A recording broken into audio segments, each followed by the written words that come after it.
네, 여러분 안녕하십니까. 뉴스 빅5 시작하겠습니다. 오늘 함께 하실 네 분 먼저 소개해드리겠습니다. 윤영걸 전 매경닷컴 대표, 차재원 부산 가톨릭대 교수, 김미연 아랜서치 소장, 서정욱 변호사 나오셨습니다. 어서 오십시오. 안녕하세요. 오늘 검찰의 관심사는 박근혜 전 대통령 그리고 우병우 전 수석, 고영태 씨인데 하나씩 좀 속보 내용을 보면서 좀 살펴보도록 하겠습니다.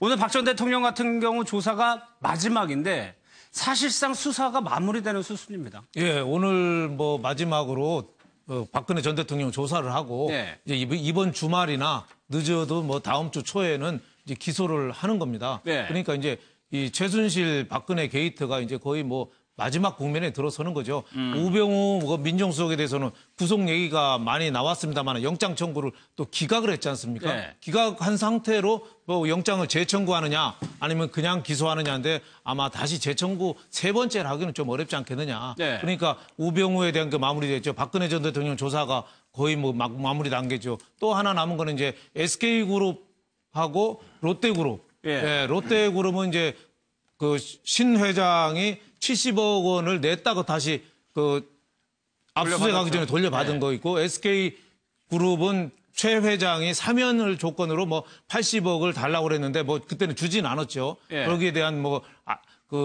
제3자 뇌물이 어떻게 하느냐. 예. 결판에 이제 조만간 내려져서 이제 어떻게 보면은 거의 마무리 단계다 이렇게 볼 수 있겠습니다. 선배님, 지금 17일쯤 재판에 넘길 예정이다. 그러면 17일쯤에 기소한다는 의미인 거죠? 그렇죠. 그 기소를 하려면요. 예. 보통 이게 공소장을 작성하는데 한 2, 3일 정도 시간이 걸리거든요. 그래서 아마 이게 마무리는 12일 날 마무리 짓고 그리고 이제 공소장 작성을 하고 예. 아마 이게 넘길 거로 보이는데 예. 저는 이게 중요한 게 오늘도 한웅재 부장 이 5번째 댁이 들어갔거든요. 예. 왜냐하면 이게 이원석 부장은 이제 정유라 지원은 이제 경제적 공동체가 쟁점이기 때문에 그건 어느 정도 마무리된 걸로 보이고 예. 결국은 이제 K재단, 미러재단 이게 한웅재 부장이 담당하는 거거든요. 근데 이 부분은 정말 중요한 게 제3자 뇌물이기 때문에 부정한 청탁들 예. 이걸 이게 다 입증해야만 이게 제3자 뇌물이 되기 때문에 이 부정한 청탁이 정말 이게 검찰로서도 만만치 않은 것 같아요. 왜냐하면 이게 5번의 수사 중에 4번을 이게 한웅재 부장이 들어갔다는 게 바로 그 어려움을 말해주는 게 아닌가 예. 이렇게 보입니다. 그러니까 부정한 청탁을 검찰은 밝혀내야 되는 거니까 한웅재 그렇죠. 부장검사가 들어갔다. 오늘도 한웅재 검사가 들어갔습니다. 그런데 변호인단에서 내부 갈등이 있고 7명 해임하고 그랬는데 좀 최근에 나오는 기사를 보면은 그들이 또다시 뭔가를 법인을 만드는 것 같아요. 그러게요. 지금 박근혜 전 대통령이 지금 유영하 변호사와 함께 지금 유임시킨 사람 중에 한 명이 최명승 변호사였습니까? 근데 이 최명승 변호사가 탄핵 심판을 같이 했던 이중환 변호사를 비롯해서 나머지 그러니까 두 분의 변호사들과 같이 지금 또 법무법인을 차렸다고 그래요. 네. 가장 우리가 예상할 수 있는 첫 번째 이유는 그거겠죠. 아무래도 자신이 변호사니까 생업을 위해서 그렇게 할 가능성이 높은 거고요. 그리고 또 이 최명상 변호사가 아무래도 나이가 어리니까 네. 탄핵 심판을 같이 했던 이 나머지 변호사들이 경험과 경륜이 뛰어나니까 이분들하고 하면 뭔가 좀 낫겠다는 생각도 했을 거고.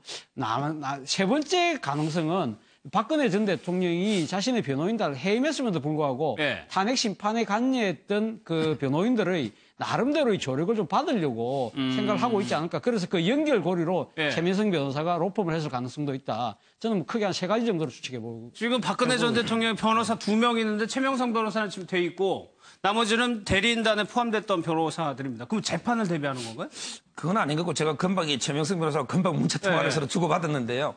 아마 이게 최명승 변호사가 이 변론을 위해서 기존에 근무하는 데가 화우예요. 네. 법무법인. 그 화우를 이게 사직서를 내고 나왔거든요. 그래서 이게 어차피 지금 새로운 로펌이나 이걸 네. 구해야 되는 상황에서 아마 이게 기존에 현재 같이 변론하면서 친분도 있고 하니까 네. 뜻이 맞으니까 이 차린 거지. 아마 이게 저분들이 대통령을 변호하기 위해서 새로 로펌 만든 것지는 않고. 근데 이게 단순히 새로운 둥지를 찾기 위해서 만든 건가요? 그 대통령과 상관없이? 제가 보기에는 이게 제 연락으로는 그렇게 보입니다. 현재로는. 왜냐하면 이게 대통령이 최명성하고 유영하 변호사님이 다 해임을 했잖아요. 네. 근데 해임을 했는데 다시 대통령을 돕기 위해서 또 이게 로펌을 만든다. 이거는 앞뒤가 안 맞거든요.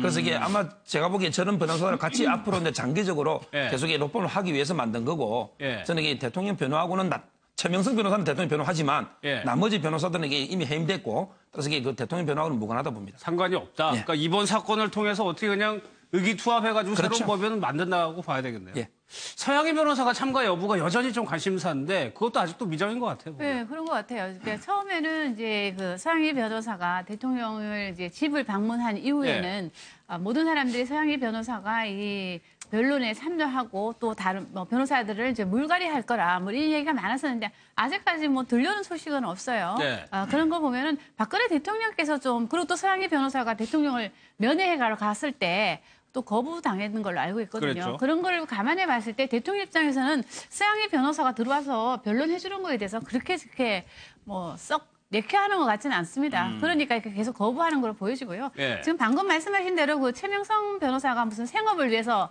노품을 새로 차릴 수는 있겠지만 제 개인적인 생각으로는 아마도 이 그 대통령의 그 형사 재판을 가게 재판에 임하게 되면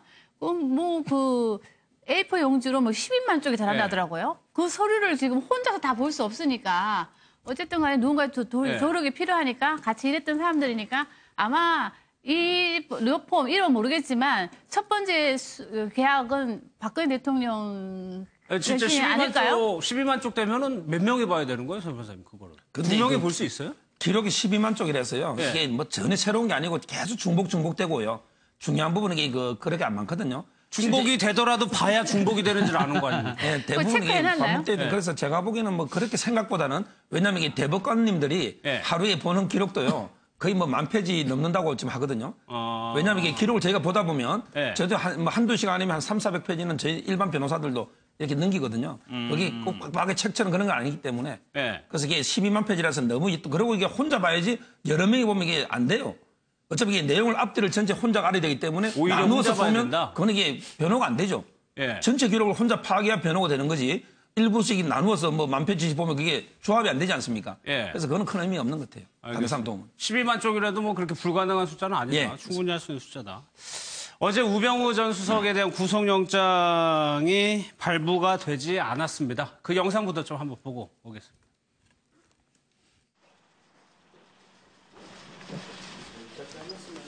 조사받고 나온 신경 한마디만 해주시죠. 충실히 조사받고 설명드렸습니다.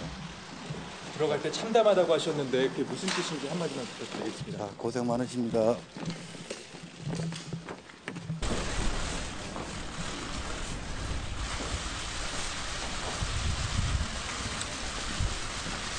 영장이 자꾸 기각되는 건 본인이 청렴해서입니까? 검찰의 의지가 없어서입니까? 수고 많이 하셨습니다. 특검 시작되면 1년은 더 수사받으실 수도 있는데 지나치다고 생각 안 하십니까? 다음에 얘기합시다. 고생하셨습니다.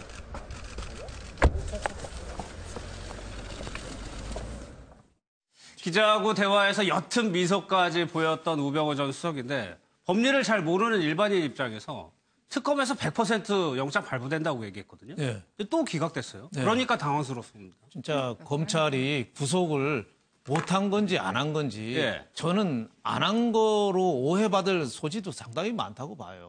뭐 진작에 좀 서둘러서 했으면 얼마든지 할 수 있었는데 좋은 황금 골든타임은 다 놓쳤잖아요. 예. 처음에 1기 때 윤곽근 팀장 수사팀장 할 때도 얘기 나온 다음에 85일 후에 겨우 불렀잖아요. 그렇죠. 그다음에 압수수색도 거의 형식적으로 하고 모든 거 다 증거 연멸하고 박영수 특검도 일찍이 좀 했어야 되는데 박영수 특검도 2월 말 끝나기 직전에 우병우 수석 수사 시작했잖아요. 예. 그래놓고 던질 때는 끝날 때 뭐라고 했냐면은 우병우 민정수석에 대한 그 구속영장 발부는 100% 확신한다고 그랬어요. 예. 그게 무슨 뜻일까요? 저는 공 떠넘기기라고 봐요. 예. 자기 때도 수사하기 싫은 거예요. 그러니까 일기 검찰 수사 때도 수사하기 싫으니까 질질 끌다 제대로 안 하고 특검도 마지막까지 끌다 하는 척 신용하고 마지막으로 어떻게 보면은 좀 막말로 똥볼 찬 거죠. 예. 그래서 3월부터 시작했는데 이것도 마지막이나마 좀 최선을 다했어야 되는데 정강이라든지 가족회사 정강, 예. 아들 군대 꽃보직 문제 이런 거는 또 개인이라고 다 빼고 이것저것 다 빼고 그런 게 이제 세월호 때 광주지검의 압수수색 그 못하게 압력 넣은 거. 예. 그 압력 넣은 것도 미수다. 예, 직권남용은 미수는 입건하지 않는다고 그래서 위증죄로만 그냥 걸었어요. 그것도 뭐 서 변호사가 설명하겠습니다만은 뭐 강요죄도 얼마든지 걸 수 있는데 그건 아예 안 걸었다는 거예요. 그리고 대한체육회에 또 압력 넣어가지고 그때 K스포츠 클럽 제대로 못하겠다는 거 아주 궁한 것만 좀 붙여가지고 기존에 했던 8가지에다 붙여서 했는데 제가 보기에는 검찰에 정말 수사 그 구속하려는 저는 의지가 많이 부족해서 우리나라 큰 걱정이 저는 박근혜 최순실 게이트의 가장 큰 문제점으로 드러난 게 검찰 개혁 아니겠습니까? 국민한테 선출되지도 않은 권력이 임기도 없이 무제한으로 저렇게까지 국가를 흔드는 저 조직을 우리가 언제까지 이렇게 놔둬야 되느냐. 이건 어떻게 보면 우병우 민정수석의 가장 큰 공범은 어떻게 보면 검찰총장부터 검찰 내부 인력이 도와줬으니까 다 농단한 거 아니에요. 그거에 대해서는 하나도 수사 안 하고 지금 영장이 기각됐다. 뭐 이렇게만 설명한다는 거는 우리나라 검찰들이 아무리 비난을 많이 받아도 저는 할 말이 없다고 봅니다. 알겠습니다. 마지막 퍼즐을 결국에는 채우지 못했습니다. 여기까지는 다 구속을 시켰죠. 특검에서 다 구속을 했고 이 박근혜 전 대통령도 어떻게 보면 특검에서 해준 거를 검찰이 집행만 한 거라고 그렇죠. 볼 수 집행만 있는데 한 거죠. 사실 검찰은 뭐 그러면 사실상 뭔가를 했다라고 했다고 할 게 없는 거죠. 사실 바로 그 때문에 지금 앞서 말씀하셨지만 검찰 개혁의 문제가 아마 심각하게 논의가 되지 않을까 하는 생각입니다. 당장 새 정부가 들었으면 아마 검찰총장에 대한 재신의 문제가 떠오를 건데 아마 제 생각에는 경질이 아마 불가피하지 않을까 하는 생각이고요. 그와 아울러서 제도적인 차원에서의 이런 지금 검찰의 개혁이 그러니까 가셔야 될 수밖에 없다. 그것이 앞서도 말씀하셨지만 검찰의 기소 독점권 이 부분이 아마 고위공직자 이 공수처를 통해서 아마 그러니까 기소권을 그쪽으로 넘겨주는 그런 식으로 상당한 개혁이 불가피할 것이라는 생각이고요. 저는 우병우 전 수석이 오늘 새벽에 풀려나온 거 보면서 한편의 영화 제목이 떠오르더라고요. Catch me if you can. 잡을 수 있으면 잡아봐. 완전 그거하고 똑같은 거예요. 차 타면서도 10번 미소를 띄우지 않습니까? 어느 정도 충분히 나는 이게 빠져나갈 수 있어라는 확신을 가졌는데 아마 제 생각에 우병우 전 민정수석이 자신의 그 뛰어난 법률적인 지식 때문에 빠져나갈 수 있다는 것이 아니라 뇌를 자를 수 없다는 확신. 이 검찰의 고위공직자들하고의 상당한 네트워크가 있었고 이번에 특검 과정에서도 수사가 결과가 나왔습니다만은 상당히 오랫동안 여러 차례에 걸쳐서 뭐 검찰국장하고는 뭐 3개월 사이에 1000번의 통화를 할 정도로 상당한 그런 그 이야기들이 있었는데 그 부분에 대해서 검찰이 내부적으로 감찰조차 했다는 이야기조차 들리지 않거든요. 그렇다고 한다면 우병우 전 수석 입장에서는 결코 내를 잡아넣지 못할 거라는 확신을 갖고 임했던 것이 아닌가 생각입니다. 우병우 전 수석이 나올 때 아까 취재 기자가 본인이 청렴해서입니까? 검찰이 의지가 없어서 그럽니까? 물어봤는데 서 변호사께서는 어떻게 뭘로 보세요? 저는 이게 검찰이 제 식구 감싸기 그리고 이게 꼬리 자르기라고 당연히 보고요. 의지가 없었다? 저는 이게 이제까지 방송에서 제가 계속 검찰 우병우의 본질은 검찰권을 사유하다. 따라서 검찰이 통화 내역이나 또 이게 대검이나 검찰부터 압수해야 된다 이런 이야기를 많이 했는데요. 오늘은 이제 지엽적인 거 제가 이게 두 가지만 말씀드리면 저는 이게 이제까지는 50% 넘을 걸로 봐서 영장이. 근데 어제 제가 영장 청구 내용하고 우병우의 안경을 보고 이게 안 될 수도 있겠다. 안경. 안경이 왜 그러냐면요. 예를 들어 김기춘 실장은 검태 안경에서 바꿨잖아요. 왜냐면 이게 목까지 들어가거든요. 근데 우병우 수석은 이게 안경을 그대로 찍어 왔어요. 교도소에 목까지 가는 금속 안경을. 이걸 보고 뭔가 자신이 있거나 이걸 생각했고요. 두 번째는 이게 영장 범죄 사실에 제가 보기에는 8개 중에요. 저는 이게 세월호 압수수색 방해에서 세월호 수사 방해인 거. 이걸 제가 개인적으로 가장 중한 범죄로 봤거든요. 그거 빠졌잖아요. 근데 그게 빠졌어요. 그게 위정으로 갔거든요. 근데 위정은 1년 이상 10년 이하 형량만 높지 실제 위정으로 구속된 사건은 한 명도 없잖아요. 실제는 이게 위정은 벌금 정도예요. 그럼 이게 압수수색이 왜 빠졌느냐? 검찰의 논리는 뭐냐면 우병우 수석이 압수수색을 막았지만 실제 선고하지 못해가 실제 압수수색이 이루어져가지고 나중에 처벌했기 때문에 이거는 이게 그냥 미수에 그치고 실전 행해졌기 때문에 안 된다. 왜 직권남용은 미수 처벌 규정이 없지 않느냐? 이게 검찰 논리예요. 근데 저는 도저히 이해 안 되는 게 우병우 수석의 수사방해는 직권남용도 되지만 이게 강요죄도 돼요. 그 벌령 리스트 한번 보세요. 벌령 리스트 혐의가 뭐예요? 직권남용과 강요죄의 상상적 경합. 그다음에 K재단 미르재단은 직권남용과 강요죄의 상상적 경합. 하석이 직권남용과 강요는 별개의 범죄이기 때문에 경합이 되거든요. 그러면 이게 우병우 수석이 수사를 방해한 거는 직권남용도 되지만 강요도 되는 거예요. 왜냐하면 이게 협박을 해가지고 수사를 못하게 의무 없는 일을 행하게 하거나 막았잖아요. 근데 중요한 게 강요는 미수범 처벌 규정이 있어요. 예. 근데 직권남용은 우리 국회에서 법을 잘못 만들어서 없어요. 예. 그럼 이게 검찰에서는 직권남용은 못하더라도 강요 미수로 이게 분명히 영장에 청구했어야 되거든요. 예. 근데 왜 뺐느냐? 그럼 이게 강요 미수가 되고 수사망이 되면 검사들 다 분리되고 이게 민정수석실 검찰 수뇌부까지 다 이게 관련이 돼요. 따라서 이게 빼버리고 위정은 우병우 수석의 개인 문제거든요. 그러니까 결국에는 검찰 수사까지로 가야 되기 때문에 그거를 누락시키고 그게 기각으로 이어졌다. 저는 알겠습니다. 그게 아주 큰 문제로 봅니다. 간단하게 볼게요. 안경 얘기하셨는데 이게요. 영장심사 나올 때 표정입니다. 나올 때. 본인은 대강 알았던 거예요. 그렇죠. 예. 예. 그리고 저는 우병우 전 수석이 참 표정 관리를 못하는 것 같아요. 지난번에 1차 검찰에 출두할 때는 레이저를 쐈잖아요. 그때만 해도 본인이 상당히 잘 나간다고 생각을 했던 것 같고요. 지금 들어갈 때는 상당히 좀 뭐 풀이 죽은 듯이 들어갔다가 나올 때는 저 웃는 모습 좀 보세요. 예. 그냥 표정 관리를 좀 못한다고 말씀드리고 싶지만 참 해도 너무 한다는 얘기 좀 생각이 좀 들고요. 또 하나는 뭐냐면 이분이 어제 이제 오늘 신문지상에 나온 내용을 보니까 구속 영장 심사를 받을 때 판사한테 그렇게 얘기를 했다더라고요.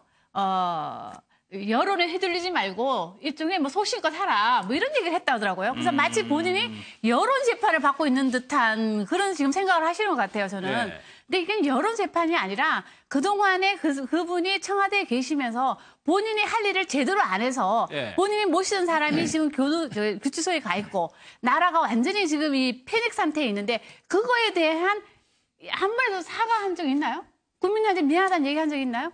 그건 이제 들은 기억이 별로 없어요. 네, 청문회 때 잠깐 얘기했었죠. 그런 걸 예. 보면은 이분은 아직도 본인이 뭘 잘못했는가를 모르는 것 같아서 예. 저는 이분이 뭐 여론 재판한다고 생각하시는 것 같은데 여론 재판이 아니라 법에 국민 정서법이 있잖아요. 예. 저는 정말 안타깝습니다. 저 그동안 수고 많았습니다. 예. 저 인사말 한번 보세요. 이게 그동안 이 말은 앞으로 이제 다시 볼 일 없다. 그렇죠. 이전에 이게 영장은 3번 청구는 불가능하다. 이걸 말하는 거예요. 그럼 우수석은 그렇게 얘기한다고 하더라도 검토한다고는 했었거든요. 가능성 없다고 보세요? 전혀 없다. 100% 이제는 불가능하죠. 불가능합니까? 왜냐하면 이게 일단 수사를 마무리 지어야 되고요. 선거 전에.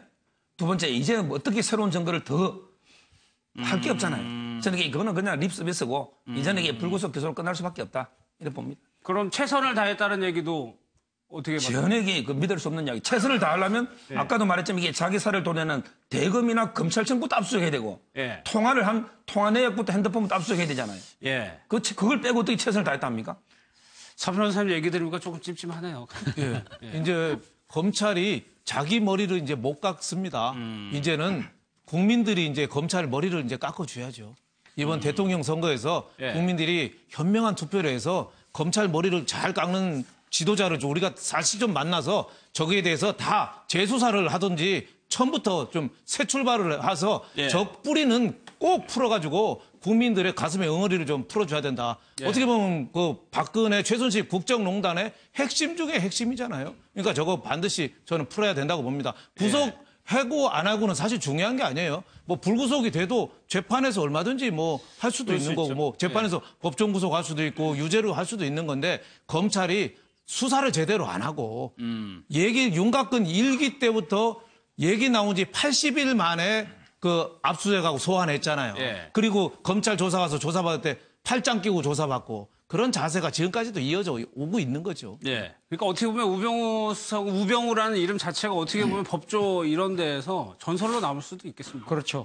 상당히 뭐 본인 입장에서는 그것이 자랑스러울지 오명일지 모르겠습니다만은 아마 상당한 오랜 기간 동안 해자가 될 것 같아요. 해자가 될 수밖에 없는 그런 상황인데 뭐 저는 그렇게 생각합니다. 앞서도 제가 말씀드렸지만 검찰의 이번에 후폭풍을 어떻게 감당할 것인지를 우리가 한번 지켜볼 필요가 있다는 생각이고요. 그리고 사실 뭐 우병우 전 수석은 어떻게 보면 지금 이 검찰이 2기 검찰팀이 산이 2개였지 않습니까?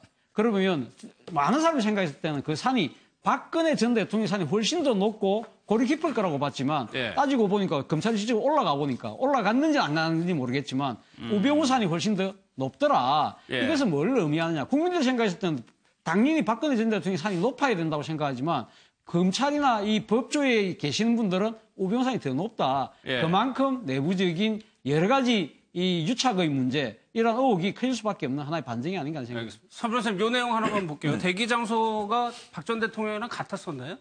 저거는 이게 관행입니다. 왜냐하면 이게 그 예. 장관급이나 거물급들은 검찰청에서 기다리는 게 관행이고, 예. 다음에 이게 옛날에 특검 있잖아요. 특검은 이제 그 공간이 없잖아요. 따라서 이게 특검에서 한 것만 이제 구치소에서 대기한 거고 예. 보통의 통상적인 특수 사건은 다 검찰청에서 대기하는 게 맞고요. 예. 그다음에 이거 저는 이게 기가 시간이 지금 12시 12분이면요. 아마 이게 종료 시간이 다 30분이잖아요. 그럼 이게 저녁 시간 대충 빼고 나면 판사가 고민도 별로 안 했다는 거예요. 따져보면 이게 그 이미 신문하는 과정에 이건 이게 옛날하고 별 차이가 없으니까 예. 거의 뭐 고민 없이 바로 기각했다 이렇게 보면 될 것 같아요. 아, 그렇습니까? 시간이. 아니, 근데 우병우 전 수석은 장관급이 아니잖아요. 그러니까요. 민정수석이 있지 다 그 정도 급이죠. 전직. 아, 어떻게- 수석도 장관급이라고 봐주나요? 아, 민정수석은 이게 그래도 청와대 넘버 3 아닙니까? 그리고 이게 보통은 뭐 꼭 장관은 아니지만 특수부에서 기획수사하는 게 거물급들은 다 이게 검찰에서 기다리는 게 역대 다 관례고 강만수 장관이나 다 보면 이게 다 그런 검찰청이 대기합니다. 알겠습니다.